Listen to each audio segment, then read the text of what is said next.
Hey guys, this is Steve at DQ'd Barbecue, where we're all about barbecue recipes, gear reviews, good times, and great people. Now if that sounds like something you're into, go ahead and hit that subscribe button down below.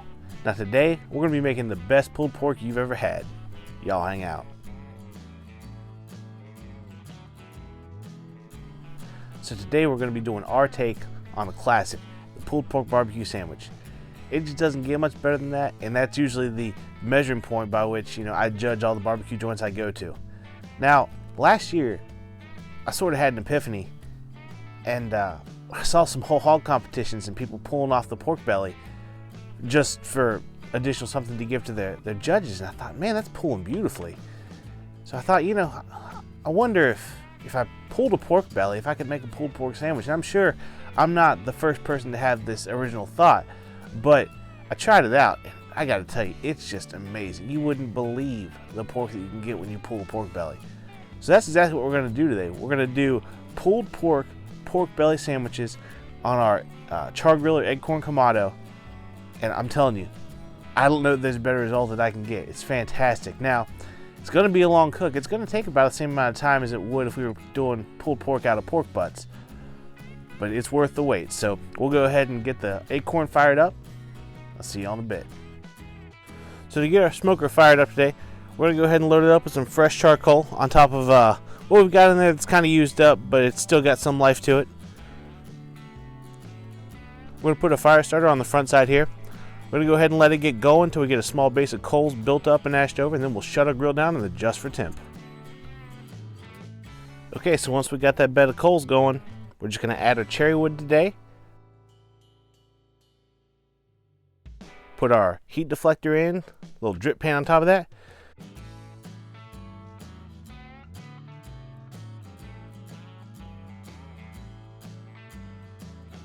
Drop our grate down.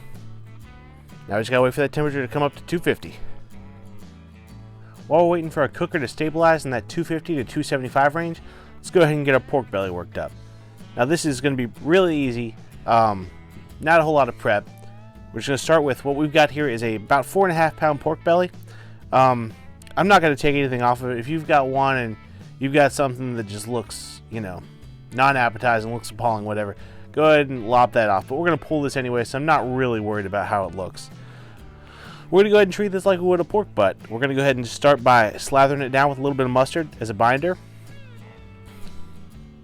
Once we got it all coated up, we're going to take our rub, and today we're going to be using Killer Hog's The Barbecue Rub is our rub today, and we're just going to go ahead and coat both sides. I'm going to go ahead and start with the fat side because that's going to be the side down towards the heat today, and then I'm going to roll over to the top side.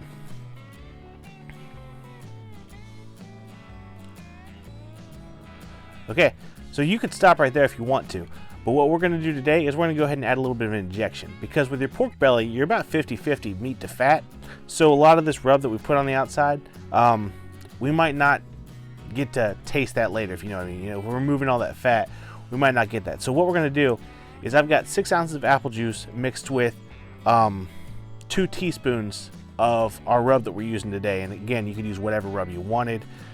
If you don't want to use apple juice, you could use some sort of vinegar mixture, whatever. My main point for the apple juice is just to transport that rub inside this meat. So we're going to go ahead and in a typical grid pattern and just kind of try to track this thing out and inject it with as much of this mixture as we can.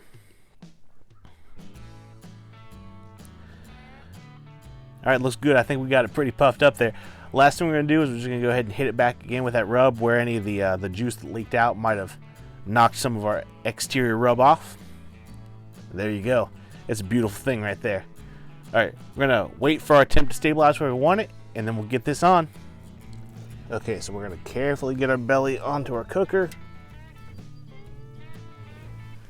There we go. Now, we're pretty much going to let this rest here on the cooker for, it's going to be about 4 hours. I might spritz it. I haven't decided yet. If I do, I'll bring you all in for that. But yeah, it's pretty much just sit tight and let it go.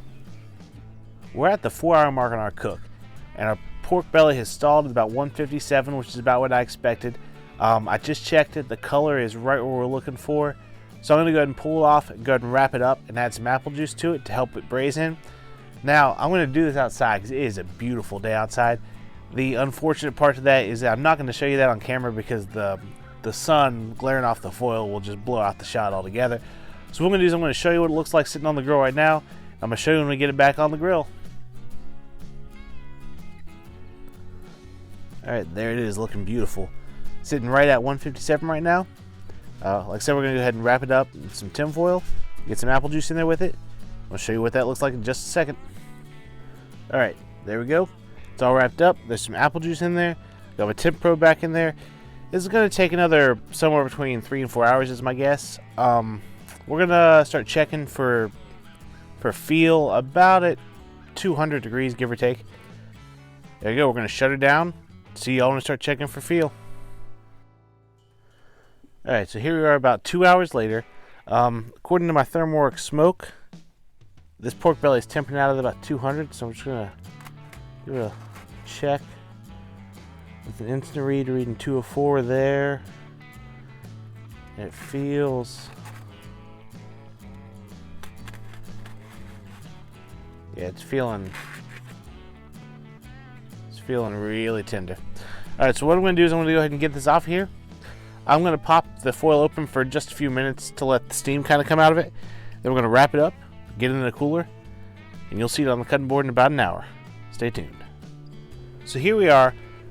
Our pork belly's been resting in the cooler for about an hour. I got it out now. Now, we're just going to go ahead and pull this sort of like you would a pork butt. And I say sort of because this is how it pulls.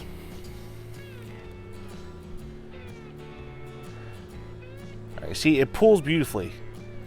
But we got like 50% fat there. So you got to kind of sort it. So I'm going to go ahead and I'm going to sort through the rest of this. I'm going to go ahead and separate all the fat from the meat. I'm going to bring it back in when I've got all the meat separated out. So that's what it looks like pulled. Now, I spent a little longer pulling this. I say a little longer. It might have taken me 10 minutes to pull it just because I tried to be extra careful to get out most of the extra fat. It's still got some in there just like any pulled pork would, but you really got to watch it with pork belly.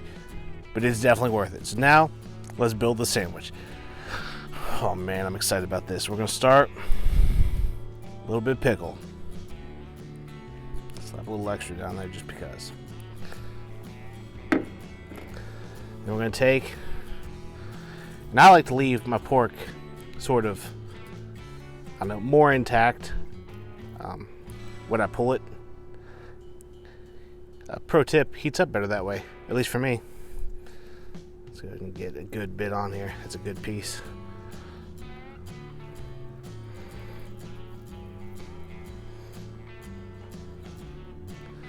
Now, I went ahead and mixed up my own take on some North Carolina vinegar sauce earlier today. I'm gonna go ahead and lay some of that down. It's gonna be a little more wet, but that's okay. And finally, to me, I mean, you can have a good pulled pork sandwich without it, but you really want to make a good pulled pork sandwich, you gotta have your coleslaw on there.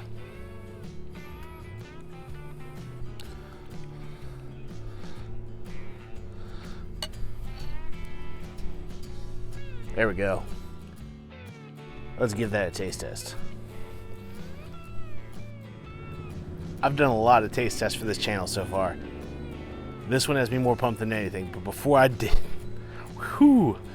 dive into this thing, let me tell you what we did again. We got our pork belly.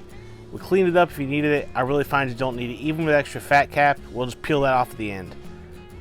Went ahead, we seasoned it up, used some Killer Hogs The Barbecue rub, injected it with a little bit of apple juice and some more rub in that. We got it on our smoker. Today we ran about 275 all day long. For 4 hours we ran at that. Pulled it out, we'd hit the stall, but we got to the color that we wanted. Pulled it out, wrapped it up, got it back on. About 2 hours later we'd hit 200. I probed it, checked for tenderness, felt what I liked, went ahead and wrapped it up, got in the cooler, left it there for 2 hours. Sorry, I left it there for an hour, but if you want to leave it there for 2 hours, it's not going to hurt at all. In fact, it'll help you out. Man, that thing was gorgeous. Got it out. We cleaned up our pork. Really did our best to separate the fat from this thing, mainly for leftovers. When I do pulled pork or anything like that, you know, I'm cooking it for me to eat throughout the week too. And if you leave that fat on there, it's going to be indistinguishable when you put it in the refrigerator and pull it back out. So do yourself a favor, put in the work in the beginning, like I said, about 10 minutes to clean it up good, and then you just assemble your sandwich. And now it's time to eat that sandwich.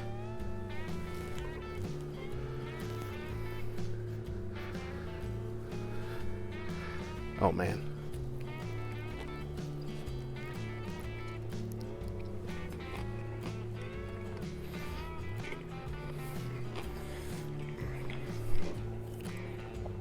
All day long, you give me any pulled pork sandwich, I will put this up against it. I'm not saying it's the best out there, but I'm saying it makes me happy when I eat it. So that's our cook for today. Appreciate y'all coming along with me. Cooking one of my favorite things in barbecue, pork belly. It's just, you can do so much with it. It's more than just bacon. You really got to dig into what it can be. And if you like this cook today, go ahead and hit that like button. If you're new to the channel, hey, go ahead and subscribe. We got stuff like this coming out all the time. A lot more fun cooks in the future. If you're looking to get in touch with me or see what we're going to be doing, maybe in an upcoming episode, go ahead and hit up my social media. Information is down in the description below. Usually I'm always posting to Instagram or on Facebook. That's pretty much it. Anything else we used in this cook, I'll leave an Amazon affiliate link down below. And until next time, y'all take it easy.